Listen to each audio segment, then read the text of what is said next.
Hello guys, meron tayo ditong coin slot ni Alan na bagong bago to guys, no? Ayan, no? Bagong bago yan. Ang kanyang issue nito guys ay tumatanggap ng barya, oh. Ayan, no? Kahit nakapatay, kahit walang power yung ating coin slot, isa pa tumatanggap ng barya. Ayan, no? Compare mo dito sa luma nilang coin slot. Ayan, hindi siya tumatanggap ng barya. Ayan, ayan. Nilalabas niya. Ayan, ayan. Pero dito sa bago,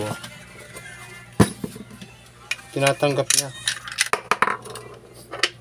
Ayan, ang problema nito guys, ito sa dito. Sa kanyang coil. Ito. Ayan, tagusan siya. Kung lalagyan natin siya ng ito guys, ayan guys, ayan. Ayan. Hindi siya nakasara. Compare mo dito sa lumang coin slot. Ayan, nakasara siya. May pangsara. Ayan, nakasara. Ito wala. Wala, diretso, butas. So, try natin itong buksan. Ito. Tanggalin natin yung coil. Kung meron ba siyang lock sa loob. So, tanggalin natin itong dalawang screw. Tingnan natin yung dalawang screw.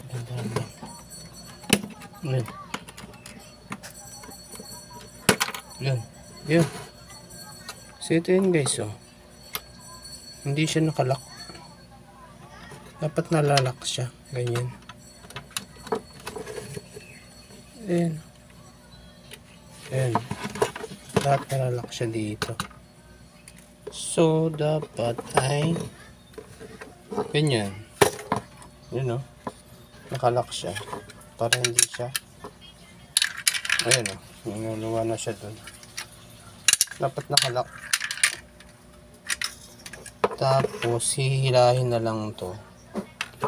Ito kasi yan guys, yung stopper niya. Ito. So, dapat hinihila na lang to kapag may maghuhulog ng barya. Default ang stock nito, nakadikit siya dito. Tapos, aangat na lang tong ganun para malaglag ang barya. Okay? So, try natin ulit. Ibalik. Lihain natin.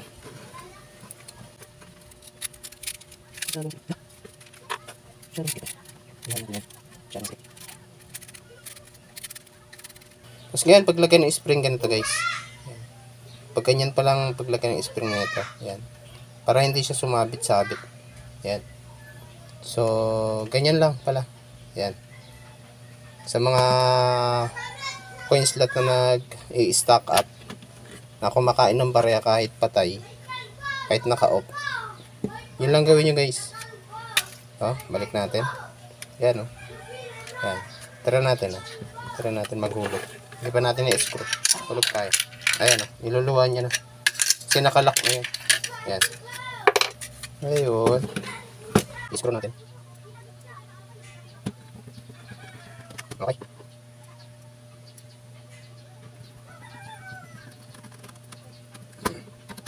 Okay, i-screw na. Ito yung barya. Yun.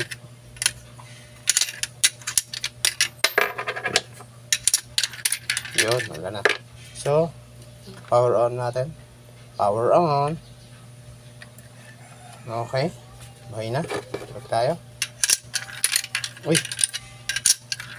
Yun. Okay na.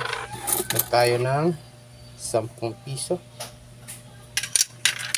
Yun. Tapos patayin natin. Kaya natin kung nangangain siya. Yun, hindi na. Yun, hindi na. So, goods na. Alright guys. Thank you for watching. Goodbye.